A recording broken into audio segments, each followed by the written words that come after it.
Eu sou a Ray. Eu sou a Maria, do Xícara Quente. Eu sou a Dessa, do Louco dos Livros. E esse é o De Livro em Livro.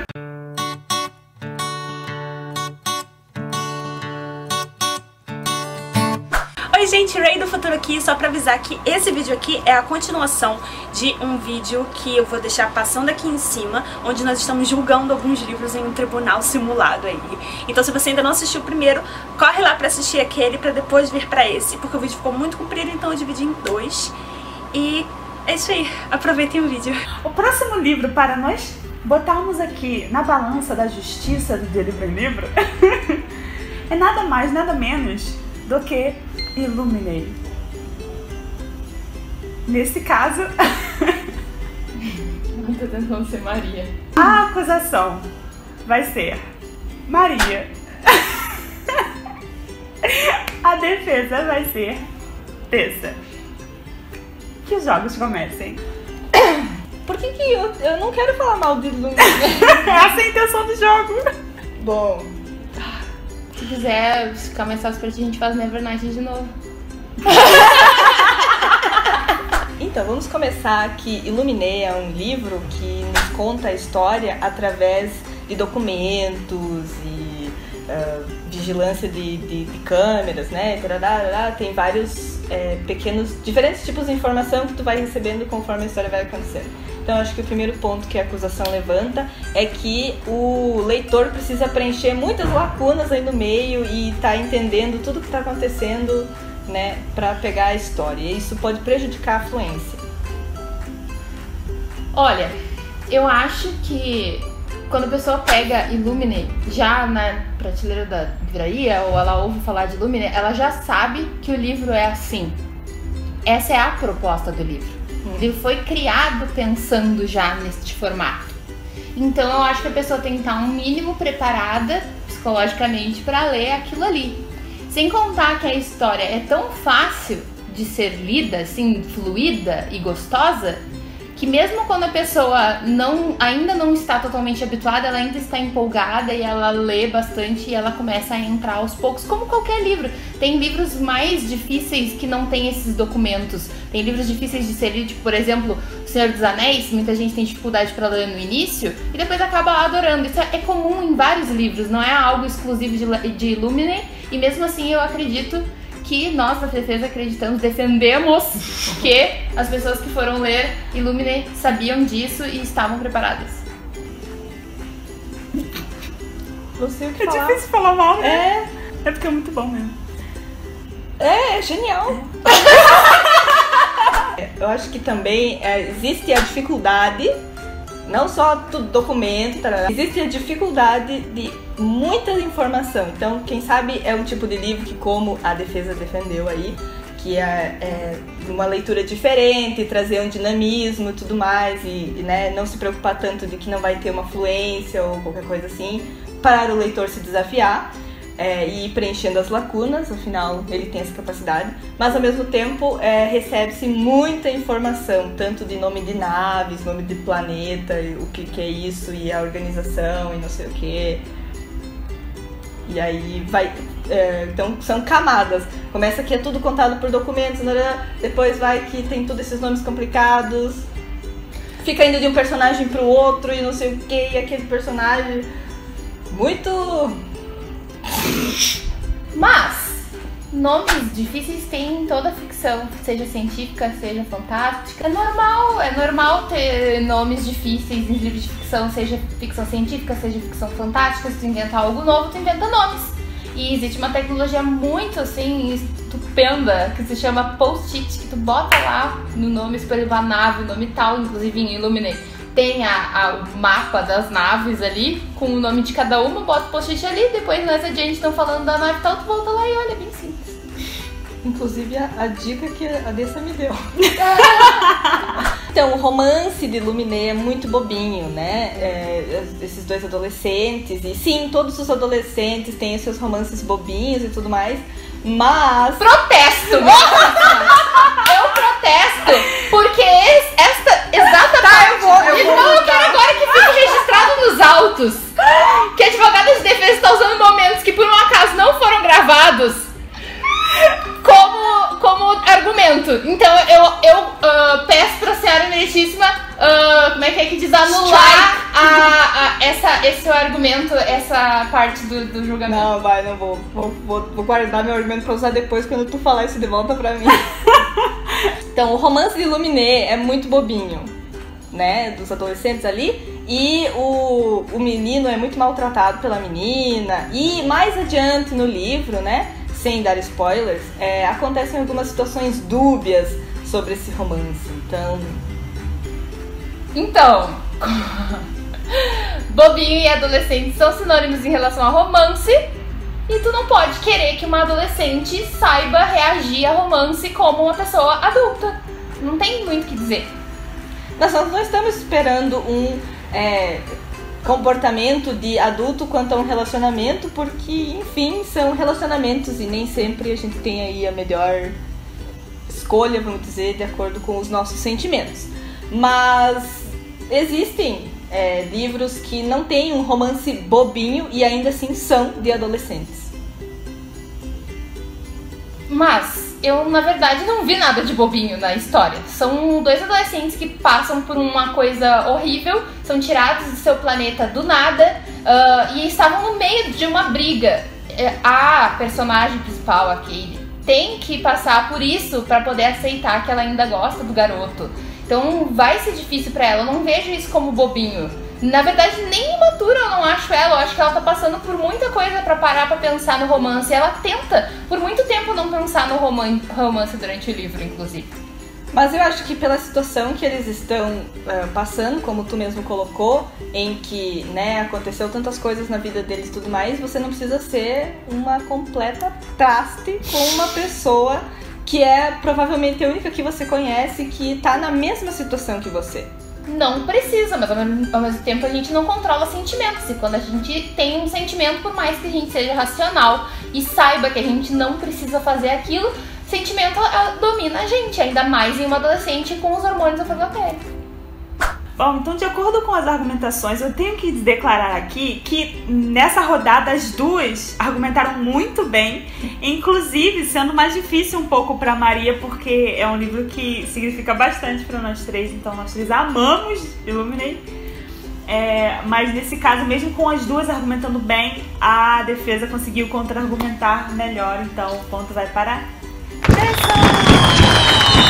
E agora então nós vamos para a última rodada. Esse é o último livro e é o desempate, né? Quer dizer, vai definir se empata ou se alguém ganha, não é? Então, o próximo livro, que vai ser o último livro da rodada, é nada mais nada menos que Para Todos os Garotos que Já Amei, da Jenny Han. E a advogada de defesa é a Maria e a advogada de acusação é a Dessa. Comecem os jogos. Mais um livro de romance adolescente em que os personagens querem demonstrar ciúme pros outros. Toda hora tem. Se tu rolar na Netflix, deve ter toda uma categoria de filme, por exemplo, só disso. Das criaturas fingindo que são namorados, fazer ciúme em alguém, daí se apaixona, Não tem novidade aqui. Não tem novidade. A única novidade, talvez, é que a guria não é a branca. Ela é asiática. Ponto final. Mas até o guri consegue ser o mesmo de sempre. Um guri que é popzinho na escola, todo mundo acha que ele vai ser o burro popzinho qualquer, e aí no fim não, no fim ele tem várias qualidades, ele é um amor, blá blá blá blá. Nada de novo aqui, não entendi o hype. Nada novo sob o sol. Então, eu acho que sim, muitos livros seguem aí certas receitas, né? Essa coisa, como a advogada colocou, de que não estão realmente namorando só pra fazer ciúme pros outros, tarará, tarará. Isso existe bastante, com certeza. Mas ela esquece aí de ver as camadas dos personagens, né? E a situação em especial que a personagem está passando, de que as cartas que ela escreveu na privacidade, né, sobre os sentimentos dela e sobre o que ela sentia sobre eles, foi passada adiante, eles receberam essas cartas, e como trabalhar com toda essa questão, e que essa foi a maneira que ela encontrou para lidar com uma situação bem difícil, né, quando invadem a tua privacidade. Inclusive, a argumentação da defesa até me fez lembrar de outros detalhes desse livro que são horríveis. Como, por exemplo, a própria personagem que distribui as cartas da sua irmã. Isso daí é um mau exemplo para os jovens. Então, além de tudo, esse livro é um mau exemplo para os jovens. Ele ensina a fazer ciúme para os outros, ele ensina a não fazer coisas honestas, ele ensina a invadir privacidade, ele ensina que personagens chatos, personagens invasivos como essa irmã, ele ensina amizades abusivas, como a amizade da melhor amiga da Lara Jean com ela, que fica usando a Lara Jean o tempo todo e a Lara Jean continua amiga dela. Isso é mau exemplo para os jovens. Eu não vou ter como defender a amiga da Lara Jean. Mas a irmã da personagem principal, que é quem invade a privacidade dela e distribui as cartas, faz isso com uma intenção, né, por trás de carinho. Ela não queria prejudicar a irmã, mas sim ajudar a irmã a falar mais sobre os sentimentos dela, a se abrir sobre o que ela realmente está sentindo por outras pessoas. Então ela faz isso e realmente não é o mais indicado. Quem sabe primeiro tu pede pra conversar com a pessoa, pra dar uma ideia sobre o que tu acha que deve ser feito. Mas lembrando, né, que a irmã é uma criança e depois é conversado com ela no livro sobre essas atitudes e sobre o que tá acontecendo e sobre o que é melhor nesse momento, né? O inferno tá cheio de boas intenções, mas ali falta pulso familiar. Começa que a irmã mais velha tem que viver como uma mãe ali, porque elas não têm mãe. Isso tá errado, tá botando pressão na filha mais velha pra isso.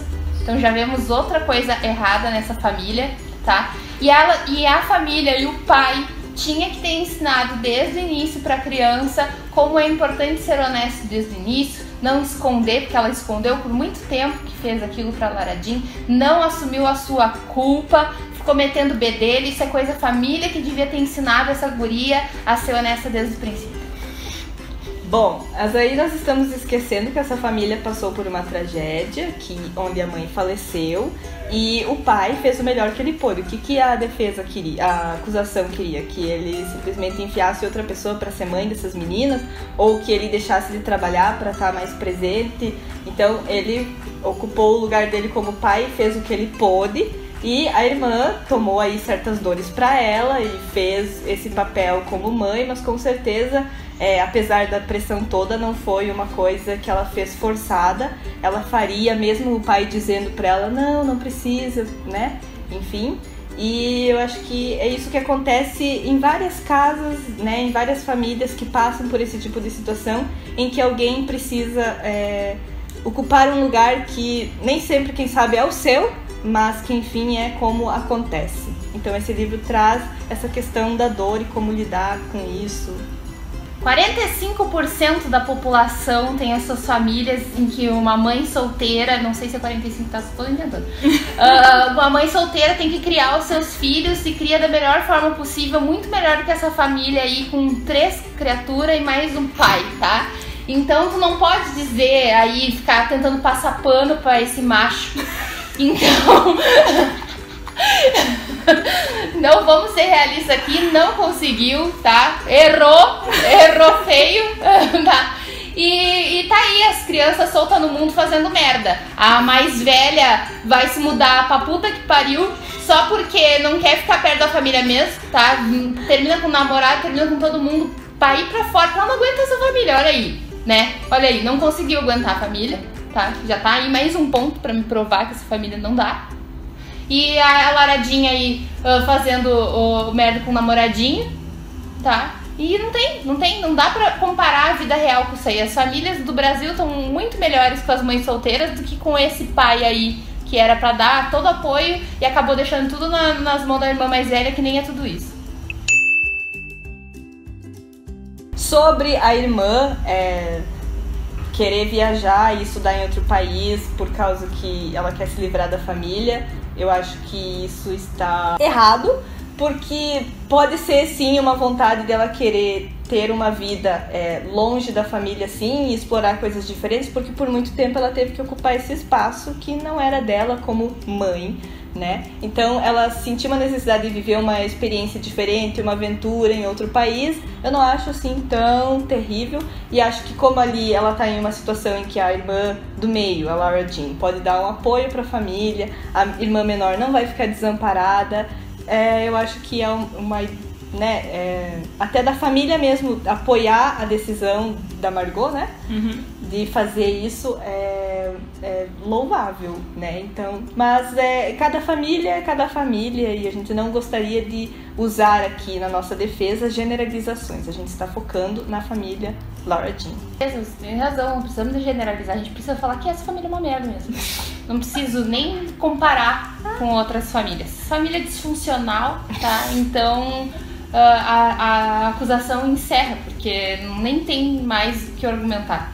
Eu gostaria de argumentar uma última coisa, de que a família Lara Jean, a mais velha, vai estudar fora porque recebe uma oportunidade de um estudo em outra universidade. Isso é louvável. Numa família disfuncional, quem sabe não aconteceria isso.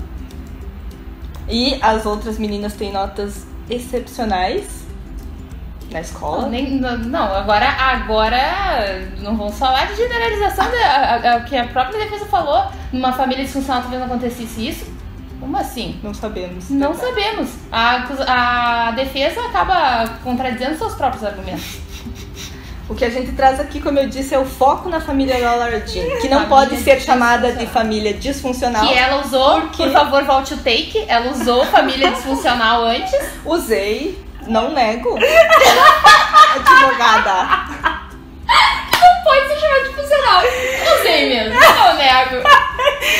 Mas não é que eu sei. Não desdigo minhas palavras. Enfim, encerro aqui os argumentos das duas.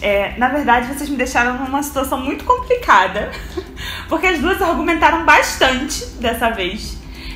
Sendo que eu estou impressionada com a capacidade da Andressa. Sabe por que eu consigo fazer isso? Porque Pra Todas as Garotas Já Amei é um livro que ele tem tudo pra eu odiar, só que eu amei. Entendeu? Mas ele tem os argumentos que eu normalmente não gosto. Só que não adiantou, eu gostei, mas o quê? Na verdade, é bem complicado de eu decidir quem ganhou esse ou quem não. Elas contra-argumentaram umas com as outras também muito bem. E, na verdade, esse eu vou deixar pra vocês, então. Pode ser? E vocês decidem nos comentários quem vocês acham que ganhou esse round. E pra mostrar pra vocês também como as pessoas têm a capacidade dentro de si de trollar alguma coisa. Como você tem a capacidade de pegar uma coisa que é ótima e começar a achar coisinhas e distorcer isso pra ficar uma coisa, tipo, absurdamente problemática, que na verdade talvez não seja, mas você tem o poder de fazer isso. Então a gente tem que ter cuidado como a gente analisa certas coisas e certos livros, né? E eu espero que vocês tenham se divertido assistindo esse vídeo. Ficou bem mais legal do que eu pensei na minha cabeça. E vocês gostaram? Muito! Foi legal, né? A Maria quase bateu na gente em alguns momentos. Mas eu espero que vocês tenham se divertido. Por favor, se inscrevam no canal das duas se vocês ainda não são inscritos. E aqui no canal também, se é a primeira vez de vocês aqui. Não se esqueçam do like de vocês e fiquem à vontade para comentar aqui embaixo e rir na sua cara. Lembrem-se, sempre tudo com muito respeito, que aqui a gente tava tentando tirar, tipo, problemas de coisas que a gente ama também. Então, saibam que a gente gosta muito desses livros. E é basicamente isso. Eu vejo vocês em breve, então. Beijos e até a próxima.